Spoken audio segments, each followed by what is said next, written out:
ഇപ്പോൾ ഈ കനാലിനുള്ളിൽ പരിശോധനാ സംഘം അകത്തില്ല. കാരണം അടുത്ത ടീം അകത്തേക്ക് പോകാൻ വേണ്ടി ഫയർഫോഴ്സിൻ്റെ അടുത്ത സ്കൂബ ടീം തയ്യാറാവുകയാണ്. ഏറ്റവും ഇപ്പോൾ ഔദ്യോഗികമായി സർക്കാർ വിശദീകരിക്കുന്നത് 40 മീറ്റർ ഈ അകത്ത് പോയ സംഘത്തിന് 40 മീറ്റർ അകത്തേക്ക് പരിശോധന നടത്താൻ സാധിച്ചു എന്നതാണ്. പക്ഷേ ഈ റോബോട്ടിനകത്തേക്ക് 15 മീറ്റർ മാത്രമേ കടന്നുപോയി പരിശോധന നടത്താൻ സാധിച്ചിട്ടുള്ളൂ. കാരണം അത്ര തന്നെ ഈ റോവറിന് സാധിച്ചിട്ടില്ല. കാരണം 15 മീറ്ററാണ് ഈ റോബോട്ട് ഉപയോഗിച്ചിട്ടുള്ള ശുചീകരണം, ഈ മാലിന്യം നീക്കൽ നടന്നിട്ടുള്ളത്.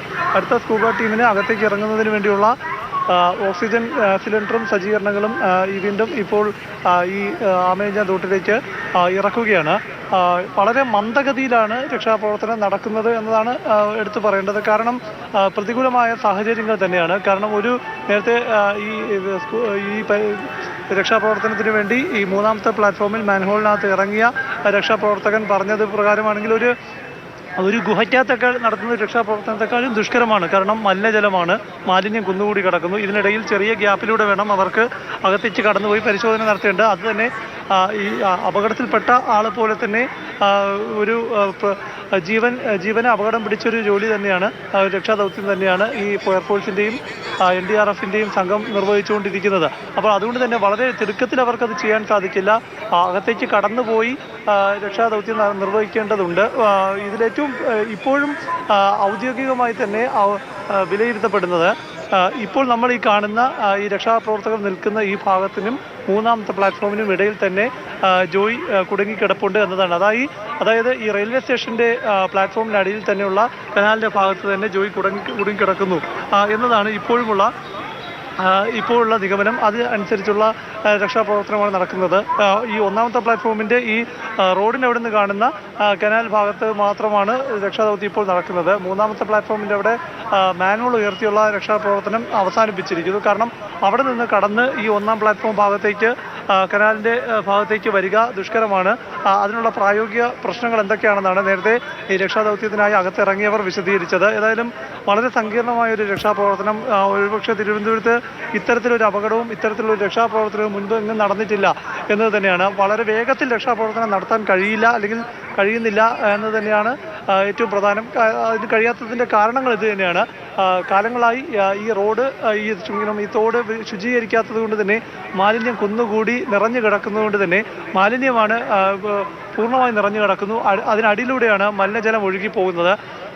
അതായത് 24 മണിക്കൂർ പിന്നിടുന്നു ജോയി ഈ മാലിന്യം നിറഞ്ഞ തോട്ടിൽ വീണിട്ട്. ആ സമയത്ത് വലിയ തോതിലുള്ള മഴയുള്ളത് കൊണ്ട് തന്നെ വലിയ ഒഴുക്ക് നഗരത്തിൻ്റെ പല ഭാഗങ്ങളിൽ നിന്ന് 12 കിലോമീറ്റർ ചുറ്റളവിൽ നിന്നുള്ള മലിനജലം ഈ തോട്ടിലേക്ക് ഒഴുകി വന്നിരുന്നു. അപ്പോൾ ഈ മാലിന്യത്തിന് അടിയിലൂടെ വലിയ ഒഴുക്കുള്ളപ്പോൾ ജോയി ഇതിനടിയിൽ പെട്ടുപോയിട്ടുണ്ടോ എന്നതാണ് ഏറ്റവും പ്രധാനമായി സംശയിക്കുന്നത്. അങ്ങനെയാണെങ്കിൽ എവിടെയായിരിക്കും കിടക്കുക എന്നത്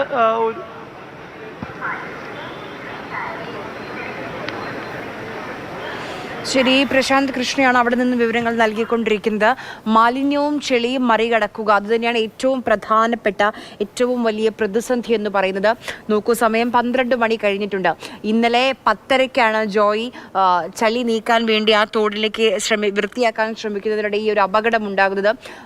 അരമണിക്കൂറിനുള്ളിൽ തന്നെ രക്ഷാപ്രവർത്തനം ആരംഭിച്ചതാണ്. എല്ലാ രീതിയിലുമുള്ള മനുഷ്യസാധ്യമായ ആധുനിക സാങ്കേതിക വിദ്യ ഉപയോഗിച്ചുള്ള രക്ഷാപ്രവർത്തനം ഇന്നലെ 11 മണിയോടുകൂടി ആരംഭിച്ചതാണ്. 24 മണിക്കൂർ കഴിഞ്ഞ് 25 മണിക്കൂറിലേക്ക് കാര്യങ്ങൾ കടക്കുകയാണ്. ഇപ്പോഴും ആശ്വാസം. ജോയ് എവിടെ? ആ ഒരു ചോദ്യത്തിന് ഒരു ഉത്തരവും നമുക്ക് ലഭിക്കുന്നില്ല എന്നുള്ളത് ഏറ്റവും സങ്കടകരമായ കാര്യമാണ്. ദുരന്ത നിവാരണ സേനയുണ്ട്, NDRFിന്റെ 30 അംഗ സംഘം അവിടെയുണ്ട്, കേരള ഫയർ ആൻഡ് റെസ്ക്യൂവിന്റെ ടീമുണ്ട് അവിടെ, വൈദഗ്ധ്യമുള്ള റോബോട്ടിന്റെ സഹായം വരെ നമ്മൾ തേടിയിട്ടുണ്ട്. ആ രീതിയിൽ എല്ലാ തരത്തിലും മനുഷ്യസാധ്യമായ ആധുനിക സാങ്കേതിക വിദ്യ ഉപയോഗിച്ചുള്ള തെരച്ചിൽ രക്ഷാപ്രവർത്തനമാണ് അവിടെ നടന്നുകൊണ്ടിരിക്കുന്നത്. ഇന്നലെ ജോയ് വീണ ഭാഗത്തും അതിന്റെ മറുവശത്തുമാണ്. ഇതൊരു ടണൽ പോലെയുള്ള ഒരു തുരങ്കമാണ്. ഇതിന്റെ ജോയ് വീണ ഭാഗത്തും അതിന്റെ മറുവശത്തും തെരച്ചിൽ നടത്തുന്നുണ്ടായിരുന്നു. ഒരു ഭാഗത്ത് ജോയ് വീണ ഭാഗത്ത് 30 മീറ്ററോളം മറുഭാഗത്ത് 15 മീറ്ററോളമാണ് ഈ സ്കൂബ ടീമിന് പോവാൻ കഴിഞ്ഞത്. ഇന്നലെ മഴയുണ്ടായിരുന്നു രാവിലെ, ആ മഴയുടെ ഒഴുക്കിലാണ് ജോയും വീണ് പോയിട്ടുണ്ടാവും. പക്ഷേ ഇന്നലെ ഒഴുക്കുള്ളത് കൊണ്ട് സ്കൂബ ടീമിന് ഈ ടണലിനകത്ത് ഡൈവ് ചെയ്ത് മുന്നോട്ട് കുറച്ച് ദൂരമെങ്കിലും പോകാൻ കഴിയുന്നുണ്ടായിരുന്നു. പക്ഷേ ഇന്ന് ഒരു പ്രതീക്ഷയോടുകൂടിയാണ് ഇന്ന് ട്രെയിനൊക്കെ മാറ്റി സഹായിച്ചു. ആ രീതിയിൽ 3-ാം പ്ലാറ്റ്ഫോമിനിടയിലുള്ള 3-ന്റെയും 4-ന്റെയും ഇടയിലുള്ള മാൻഹോളിലേക്ക് സ്കൂബ ടീം ഇറങ്ങി. മൂന്ന് പേരാണ് ഇറങ്ങിയത്. എന്നിട്ട് ജോയെ കണ്ടെത്താൻ ശ്രമിച്ചു. പക്ഷേ അവർ നേരിട്ട ഏറ്റവും വലിയ പ്രതിസന്ധി എന്ന് പറയുന്നത് മഴ മാറി നിൽക്കുകയാണ്. സ്വാഭാവികമായും വെള്ളത്തിന്റെ ഒഴുക്ക് കുറഞ്ഞു. അങ്ങനെ അവർക്ക് ഡൈവ് ചെയ്ത് ഉള്ളോട്ട് പോകാൻ കഴിയില്ല. വെള്ളം ഒഴുകുന്നത് വളരെ ചെറിയൊരു ഭാഗത്തുകൂടി മാത്രമാണ്. ബാക്കി എല്ലായിടത്തും ഇങ്ങനെ മാലിന്യം ഇങ്ങനെ കട്ട പിടിച്ചു കിടക്കുകയാണ്. ഒരു വേസ്റ്റ് ബെഡ് എന്നാണ് അവർ പറഞ്ഞുകൊണ്ടിരിക്കുന്നത്. പിന്നെ ഇപ്പോഴാണെങ്കിൽ അതിന്റെ മണവും മാറുന്നുണ്ട്. ഡീസലും പെട്രോളും അങ്ങനെ ഇന്ധനങ്ങളുടെ മണമൊക്കെ വരുന്നുണ്ടെന്നാണ് ഈ ഇറങ്ങിയ ആളുകൾ പറയുന്നത്. അപ്പോൾ അത് വളരെ അവർക്ക് പോലും അവിടെ പിടിച്ചു നിൽക്കാൻ കഴിയുന്നില്ല. പലതിലും തട്ടി അവർ കുടുങ്ങി പോകുമോ എന്നൊരു ആശങ്ക. അങ്ങനെയാണ് വളരെ പെട്ടെന്ന് തിരിച്ചു വരുന്നത്. ആരോഗ്യ വകുപ്പിന്റെ എല്ലാവിധ സംവിധാനങ്ങളും സഹായങ്ങളും അവിടേക്ക് എത്തിച്ചിട്ടുണ്ട്. മെഡിക്കൽ സപ്പോർട്ട് നൽകാൻ വേണ്ടി, ഓക്സിജൻ സപ്പോർട്ട് നൽകാൻ വേണ്ടി, ലൈഫ് സപ്പോർട്ട് നൽകാൻ വേണ്ടിയുള്ള എല്ലാ ക്രമീകരണങ്ങളും ആരോഗ്യമന്ത്രി നേരിട്ട് ഇടപെട്ട് അവിടെ ഉറപ്പാക്കുന്നുണ്ട്. പക്ഷെ എന്നാലും സ്കൂബ ടീമിനെ സംബന്ധിച്ച് പോലും അവർ ആദ്യമായിട്ടായിരിക്കും ഇത്തരം ഒരു ദൗത്യത്തിന്റെ ഭാഗമാകുന്നത്. ഇങ്ങനെ ഒരു മാലിന്യത്തിലിറങ്ങി അല്ലെങ്കിൽ ഇത്രയും അധികം ചെളിയിൽ ഇറങ്ങിയുള്ള ഒരു ദൗത്യം അവരെ സംബന്ധിച്ച് പോലും ആദ്യമാണ്. നമ്മൾ ഓരോരുത്തരും ഈ ദൃശ്യങ്ങൾ കാണുമ്പോൾ ലജ്ജിച്ച് തല താഴ്ത്തേണ്ടതുണ്ട്. കോർപ്പറേഷനെ മാത്രം പഴിചാരുമ്പോൾ അല്ലെങ്കിൽ റെയിൽവേയെ മാത്രം പഴിചാരുമ്പോൾ ഇത് ആരുടെ മാലിന്യമാണ്? ഇങ്ങനെ മാലിന്യ കൂമ്പാരമാണ്. മനുഷ്യ വിസർജ്യം മുതൽ ആ ഓടയ്ക്കകത്തില്ലാത്ത ഒരു സാധനവുമില്ല എന്ന് വേണമെങ്കിൽ പറയാം.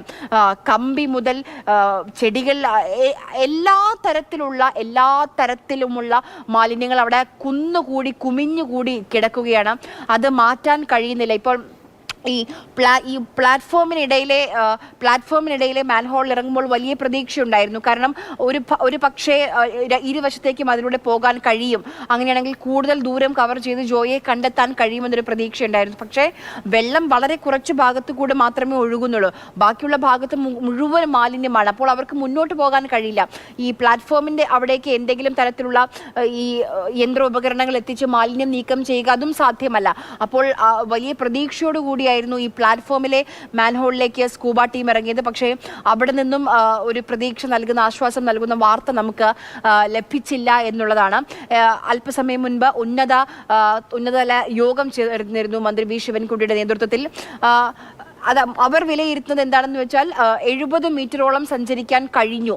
അതായത് 30 മീറ്റർ ജോയ് വീണ സ്ഥലത്തും ഒരുപക്ഷെ ഈ പ്ലാറ്റ്ഫോമിലെ മാൻഹോളിൽ ഇറങ്ങി 40 മീറ്റർ, അങ്ങനെ 70 മീറ്റർ സഞ്ചരിക്കാൻ കഴിഞ്ഞു. മൊത്തം ടണലിന്റെ ദൂരം എന്ന് പറയുന്നത് 140 മീറ്റർ ആണ്. ഇനി 60 മീറ്റർ കൂടി സഞ്ചരിക്കേണ്ടതുണ്ട്. ഇതാണ് ഈ രീതിയിൽ വിലയിരുത്തിയത്. പക്ഷേ ആ ബാക്കിയുള്ള ദൂരം എങ്ങനെ കവർ ചെയ്യും, എങ്ങനെ ജോയിയെ തിരയും, ആ രക്ഷാപ്രവർത്തനം എങ്ങനെ നടത്തും, അതിലാണ് ഇപ്പോഴും ഒരു ആശങ്കയുള്ളത്. 2 വശത്തു നിന്നും പരിശോധന തുടരുമെന്ന് fire and rescue DGP Padmakumar പറയുന്നുണ്ട്. പക്ഷെ അപ്പോഴും അദ്ദേഹം പറയുന്നുണ്ട് ദുഷ്കരമാണ്, വലിയ പ്രതിസന്ധികളുണ്ട്. കാരണം ഒരു തരത്തിലും മുന്നോട്ട് പോകാൻ കഴിയുന്നില്ല ആ സ്കൂബ ടീമിന്. ഇത്രയധികം പരിശീലനം ലഭിച്ച വിദഗ്ധ സംഘമാണ്. പക്ഷേ ആ മാലിന്യത്തിൽ തട്ടി പ്രതീക്ഷകളൊക്കെ ഇങ്ങനെ തട്ടി നിൽക്കുകയാണ് നേരത്തോട് നേരം കഴിഞ്ഞിട്ടും.